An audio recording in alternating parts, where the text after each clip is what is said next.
शुक्रवार को सीवान नगर परिषद में तनाव अपने चरम पर पहुंच गया जब सीवान की सांसद विजय लक्ष्मी देवी के पति और पूर्व विधायक रमेश सिंह कुशवाहा नगर परिषद कार्यालय पहुंचे। ये दौरा 17 अगस्त की उस विवादित घटना की प्रतिक्रिया के रूप में हुआ जिसमें जीवन यादव ने कथित तौर पर शराब के नशे में कुछ हथियार बंद लोगों के साथ नगर परिषद के कार्यालय में घुसकर कार्यपालक सहायक रंजीत कुमार शर्मा पर हमला किया था। आरोप है कि जीवन यादव ने गाली गलौज करते हुए उनका डिजिटल सिग्नेचर छीन लिया, 50 लाख रुपए की मांग की और जान से भी मारने की धमकी दी थी। BA, BCom, BSc, MA, MCom करें विश्व की सबसे बड़ी यूनिवर्सिटी इग्नू से। सॉल्व असाइनमेंट्स और गाइड बुक्स प्राप्त करें। संपर्क करें Mahakal computers, DAV PG college के पास, पंच मंदिरा मोड़ से दाहिने, सिवान। RTI एक्टिविस्ट इंतखाब अहमद ने बताया कि रमेश सिंह कुशवाहा नगर परिषद के कार्यपालक पदाधिकारी से जीवन यादव के खिलाफ FIR दर्ज करने का अनुरोध किया, लेकिन कार्यपालक पदाधिकारी ने जीवन यादव पर प्राथमिकी दर्ज करवाने से इनकार कर दिया, जिससे स्थिति और बिगड़ गई है। वार्ड नंबर 12 के पार्षद जयप्रकाश गुप्ता ने आरोप लगाया कि कार्यपालक पदाधिकारी जीवन यादव के करीबी हैं, जिसके कारण वे उनके खिलाफ कोई कार्रवाई करने से बच रहे हैं। इंतखाब अहमद ने इस पर गंभीर आपत्ति दर्ज कराई है और नगर परिषद में व्याप्त भ्रष्टाचार और अधिकारियों द्वारा अपराधियों को संरक्षण देने का आरोप लगाया। उन्होंने कहा कि यहां खुलेआम लूटपाट चल रही है और अधिकारी दोषियों को बचाने में लगे हुए हैं। इस घटना के बाद नगर परिषद में कर्मचारियों और पार्षदों की एक आपात बैठक बुलाई गई थी, जिसमें जीवन यादव के खिलाफ कड़ी कार्रवाई करने की मांग की गई थी। सभी ने एक स्वर में चेतावनी दी कि अगर जल्द से जल्द कार्रवाई नहीं हुई तो वे धरना देंगे और पूरे सिवान में इसका विरोध करेंगे। इंतखाब अहमद ने बताया कि रमेश सिंह कुशवाहा ने आश्वासन दिया है कि वे इस मामले को मुख्यमंत्री और प्रधान सचिव तक ले जाएंगे ताकि दोषियों के खिलाफ सख्त से सख्त कार्रवाई हो सके। हालांकि जब समय सिवान ने रमेश सिंह कुशवाहा से इस घटना पर प्रतिक्रिया जानने की कोशिश की तो उन्होंने कोई भी बयान देने से इनकार कर दिया और कहा कि वे किसी अन्य चैनल पर इस बारे में बात करेंगे। आज यही सिवान नगर परिषद में जो मामला चल रहा है FIR वगैरह करने के लिए, हफ्ता दिन पहले जो घटना घटा था उसी पे आए थे माननीय पूर्व विधायक जी, लेकिन ये साहब उनके भी बात मानने से इनकार कर रहे हैं।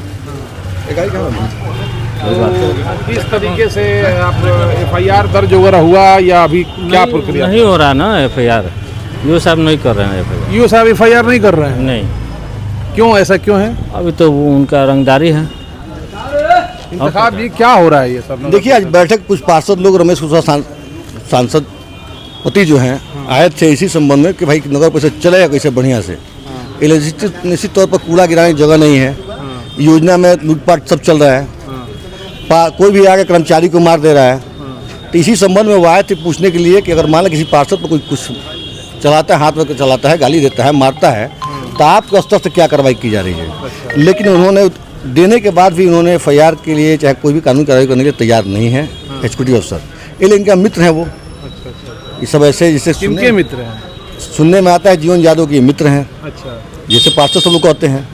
बहुत सारा अनियमितता है, सब बातों को सुना उन्होंने, लेकिन मिला के इसका रिजल्ट यही रहा। अब हम लोग प्रधान सचिव से बोले, सांसद रमेश कुशवाहा जी पति के प्रधान सचिव से, मुख्यमंत्री से समय लेंगे मिलने के लिए, उससे जब मिलेंगे तो बात उनसे करेंगे। अच्छा, ये मित्र वाली बात आ रही है, ये इंतखाब अहमद बता रहे हैं कि जीवन यादव और यहाँ की यू साहब मित्र हैं, इसलिए कार्रवाई नहीं हो रही है। ये तो सच्चाई बात है। दोनों आदमी पाटलिपुत्र होटल एक कनमरा मोड़ पे है, उसमें डेली बैठता है लोग शाम में। आगे आप लोग क्या करेंगे? हम लोग आगे जैसे कल बोर्ड का बैठक है तो उसका सभी पार्षद बहिष्कार करने जा रहे हैं। अच्छा जी, ठीक है। और परसों धरना वगैरह भी होगा, नहीं माना धरना भी करेंगे जी। कार्यपालक सहायक रंजीत कुमार शर्मा ने जो आवेदन कार्यपालक पदाधिकारी को FIR दर्ज करवाने के लिए दिया है उसका मजमून इस प्रकार है। सेवा में श्रीमान नगर कार्यपालक पदाधिकारी नगर परिषद सिवान। विषय: जीवन यादव द्वारा नगर सभापति के कार्यालय कक्ष में बैठकर मेरे साथ गाली गलौज एवं अन्य दुर्व्यवहार करने के संबंध में। महाशय, उपर्युक्त विषय के संबंध में सादर कहना है कि मैं रंजीत कुमार कार्यपालक सहायक नगर परिषद सिवान दिनांक 17/8/2024 को अपने कार्यालय में कार्य कर रहा था, तो इस बीच जीवन यादव द्वारा नगर सभापति के गाड़ी का उपयोग कर सायरन बजाते हुए कार्यालय आए। प्रधान सहायक श्री विजय कुमार सिंह के द्वारा मुझे नगर सभापति के कक्ष में बुलाया गया। नगर सभापति के कक्ष में मैं आया तो देखा कि जीवन यादव दारू पिए नगर सभापति के कुर्सी पर बैठे थे और अपने साथ कई हथियार युक्त लोगों को लेकर कक्ष में बैठे थे और मुझे देखते ही गाली देना शुरू कर दिए और मेरे द्वारा मना करने पर मुझे धक्का दिए, जिससे मैं गिर पड़ा। वहां उपस्थित प्रधान सहायक इस घटना के गवाह हैं और बाद में मेरे से कार्यपालक पदाधिकारी का डिजिटल सिग्नेचर उनके द्वारा छीन लिया गया। साथ ही भौदिये भी नगर सभापति के कार्यालय कक्ष में आए तो भौदिये के समक्ष भी लगातार दारू पी करके जीवन यादव गाली देते रहे, जो बेहद दुखद एवं दुर्भाग्यपूर्ण है और इससे मेरी गरिमा, कार्यालय की गरिमा और भौदिये की गरिमा दोनों को ठेस पहुंच गया है और इस घटना से मेरे कार्यालय एवं भौदिये के लिए भी काफ़ी निंदनीय है। जीवन यादव द्वारा सरकारी कार्य में बाधा उत्पन्न करते हुए डिजिटल सिग्नेचर के माध्यम से अपने खाते में 50 लाख रुपए हस्तांतरित करने हेतु दबाव दिया गया तथा नहीं करने पर जान से मारने की धमकी भी दिया गया है। उक्त घटना नगर परिषद सीवान में अधिष्ठापित सीसीटीवी फुटेज में देखा जा सकता है। अतः भौदिये से अनुरोध है कि जीवन यादव द्वारा नगर परिषद सीवान कार्यालय के नगर सभापति कक्ष में दारू पीकर आने, सरकारी कार्य में बाधा उत्पन्न करने, दुर्व्यवहार करने एवं गाली गलौज करने हेतु अपने स्तर से उचित कार्रवाई करने की कृपा की जाए। सेम्पी गुप्ता जीवन यादव को रखवा कर यहाँ कमीशन उछलवाती है, अपने सेम्पी गुप्ता यहाँ नहीं बैठती हैं, उनको तो इस्तीफा दे देना चाहिए। हम शुरू से जब हम फर्स्ट बार सदन में सब लोग उठा तो शुरू से यही मांग हो रहा है कि उनको इस्तीफा दे देना चाहिए, उनसे तो चलेगा नहीं। वो घर पे बैठी रहती हैं और यहाँ रंगदारी उछलवाती हैं। जेई से रंगदारी मांगा जा रहा है, सहायक से रंगदारी मांगा जा रहा है, एक्जीक्यूटिव अफसर से रंगदारी मांगा जा रहा है, ठेकेदार से रंगदारी वसूला जा रहा है। कौन मांगता है, कौन वसूलता है? अब यहाँ पे जो स्थिति बना हुआ है, चेयरमैन साहब बैठाई हैं लोगों को चैम्बर खोल के अपना। जब उप चेयरमैन नहीं रहेंगे तो ये चैम्बर क्यों खुलेगा? दलालों का अड्डा बना दिया गया है इस नगर परिषद को। जीवन यादव हमको फ़ोन किए।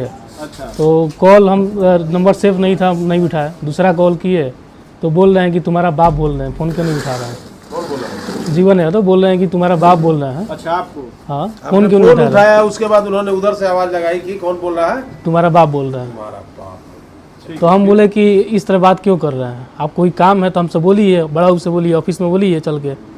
तो वो बोले कि तुम्हारा बाप बोल रहे हैं, हम यहाँ के सिवान के मालिक हैं, और उसके बाद गलत शब्द बोलने लगे। जीवन यादव जी आए गाड़ी से सायरन बजाते हुए, किस मतलब पावर में है कि वो सायरन बजा रहे हैं जैसे कोई मंत्री चलता है। गाड़ी से?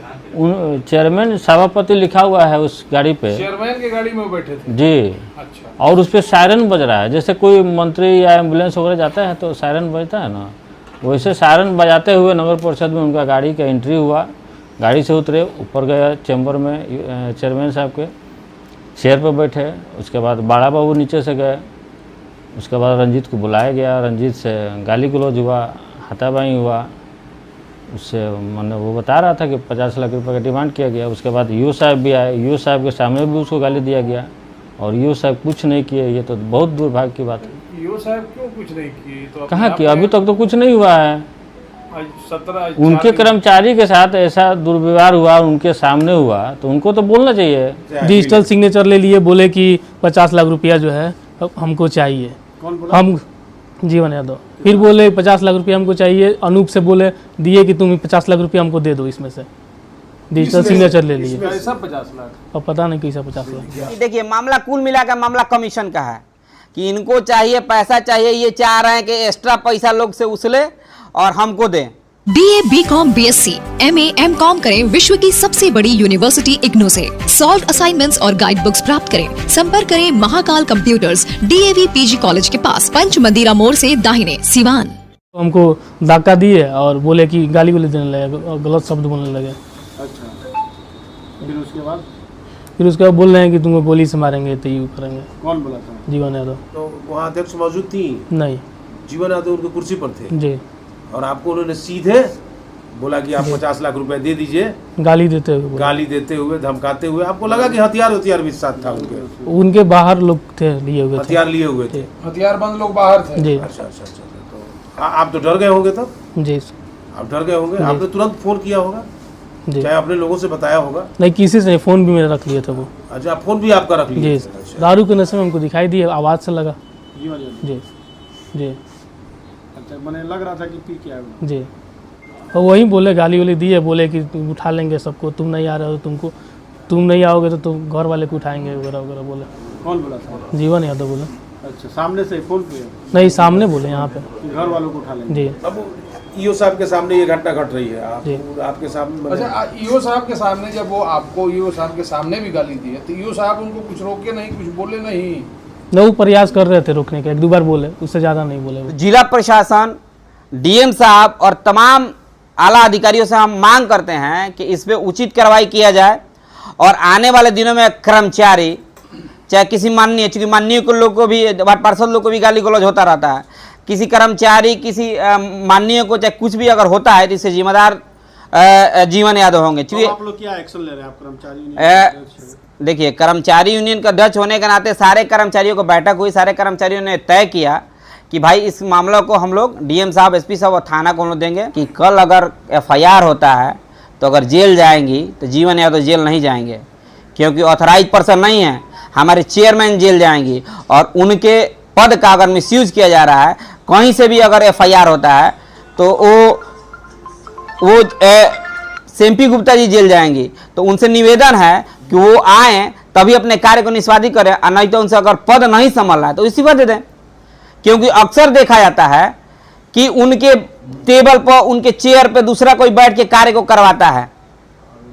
कर्मचारी जब तक समझ रहे थे कि भाई इनके प्रतिनिधि हैं, आते हैं और वो कर रहे हैं तो कर रहे हैं, लेकिन अगर कोई प्रतिनिधि अगर बैठ के अभद्र व्यवहार करेगा, कर्मचारियों का शोषण करेगा, तो ये बर्दाश्त नहीं किया जाएगा।